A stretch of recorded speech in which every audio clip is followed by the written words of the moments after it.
Hi friends, அனைவருக்கும் வணக்கம். நாம் இன்றைக்கி ரொம்ப ஹெல்த்தியான ஒரு ஸ்மூத்தி தான் பார்க்க போகிறோம். குழந்தைங்க கடகடன்னு ஹெல்த்தியாக வெயிட் கெயின் பண்ணணும்னா இந்த மாதிரி ஸ்மூத்தி பண்ணி கொடுங்க. வாங்க இந்த ஹெல்த்தி ஸ்மூத்தி எப்படி செய்யலான்னு பார்க்கலாம். வாங்க வீடியோக்குள்ளே போகலாம். நான் இன்றைக்கி செவ்வாழைப்பழம் எடுத்திருக்கேங்க. செவ்வாழைப்பழத்தில் நிறைய ஹெல்த் பெனிஃபிட்ஸ் இருக்குங்க. குழந்தைங்க கடகடன்னு வெயிட் இன்க்ரீஸ் பண்ணணும்னா இந்த வாழைப்பழத்தில் செஞ்சு கொடுங்க. இப்போ நான் 10 பாதாம் பருப்பு, 5 முந்திரி பருப்பு எடுத்திருக்கேங்க. முந்திரி பருப்பு உடைச்ச முந்திரி பருப்பாக இருந்தால் 10 எடுத்துக்கோங்க. முழு முந்திரி பருப்பாக இருந்தால் 5 எடுத்துக்கோங்க. இதை நல்லா ஹாட் வாட்டரில் கொதிக்கிற தண்ணியில் ஊற வச்சுருங்க. பாருங்கள், இப்போ இந்த பாதாம் பருப்பை நம்ம மேலே இருக்கிற தோலை ரிமூவ் பண்ணிடலாங்க. நம்ம கொதிக்கிற தண்ணியில் போட்டதால் ஈஸியாக இந்த மாதிரி ஒரு ப்ரெஸ் கொடுத்தீங்கன்னாவே நல்லா ரிமூவ் ஆயிருங்க. இந்த மாதிரி நம்ம பாதாம் பருப்போட தோலை ரிமூவ் பண்ணிட்டு தாங்க சேர்க்கணும். அப்போ தான் உடம்புக்கு நல்லது. ஏன்னா சில சமயம் இந்த தோல் டைஜஷன் ப்ராப்ளம் வர்றதுக்கு சான்சஸ் இருக்குது. அதனால் இந்த மாதிரி தோலை ரிமூவ் பண்ணிவிட்டு கொடுங்க. நம்ம முந்திரி பருப்பை ஏன் ஹாட் வாட்டரில் போடுறோம்னா நல்ல ஸ்மூத் பேஸ்ட்டாக அரைப்பட்டுருங்க. அதனால தான் ரெண்டையுமே ஹாட் வாட்டரில் போட்டு வைக்க சொல்லியிருக்கேன். ஒரு 15 நிமிஷத்துக்கு ஊறுனா போதுங்க. இந்த மாதிரி நல்ல தோலை ரிமூவ் பண்ணிடுங்க. நெக்ஸ்ட்டு மிக்ஸி ஜார் எடுத்துக்கோங்க. மிக்ஸி ஜாரில் செவ்வாழைப்பழத்தை இந்த மாதிரி குட்டி குட்டியாக கட் பண்ணி சேர்த்து விட்டுருங்க.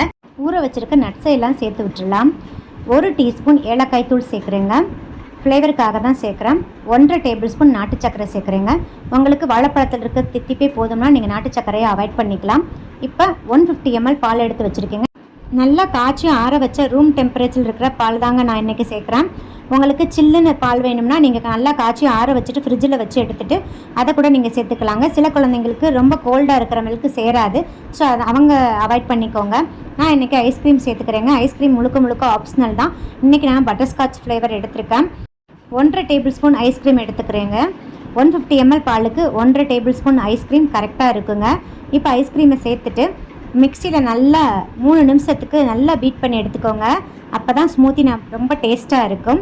இப்போ பாருங்கள், நான் அரைச்சிட்டு வந்துட்டேன். ரொம்ப ஹெல்த்தியான நம்மளோட பனானா ஸ்மூத்தி ரெடி ஆயிடுச்சு. குழந்தைங்களுக்கு இந்த மாதிரி ஸ்மூத்தி அடிக்கடி செஞ்சு கொடுங்க. சில குழந்தைங்க வாழைப்பழம் சாப்பிட மாட்டாங்க. ஸோ இந்த மாதிரி செஞ்சு கொடுத்தீங்கன்னா கண்டிப்பாக சாப்பிடுவாங்க. நல்ல ஃப்ளேவராக இருக்குங்க. நம்ம சில்லுன்னு வேணும்னா நீங்கள் ஃப்ரிட்ஜில் வச்சு கூட எடுத்துக்கலாங்க. நெக்ஸ்ட்டு ஐஸ்கிரீம் சேர்த்து விட்றேங்க. இது முழுக்க ஆப்ஷனல் தான், வேணாம்னா அவாய்ட் பண்ணிக்கலாம். நெக்ஸ்ட்டு கார்னிஷிங்காக மாதுளம்பழம் சேர்க்குறேங்க. உங்களுக்கு விருப்பம் இருந்தால் நீங்கள் சேர்த்துக்கலாம். ஜஸ்ட்டு வீடியோக்காண்டி தான் சேர்க்குறேன்.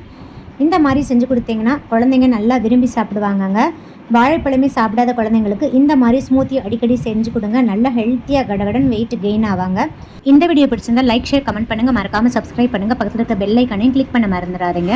அப்போ தான் டெய்லி அப்லோட் பண்ணுற புத்தம்பது வீடியோக்கள் உங்களுக்கு உடனுக்குடன் நோட்டிஃபிகேஷனாக வந்து சேரும். சுவையறிந்திரு, சுவைத்து பாருங்கள். தேங்க்யூ. தேங்க்ஸ் ஃபார் வாட்சிங்.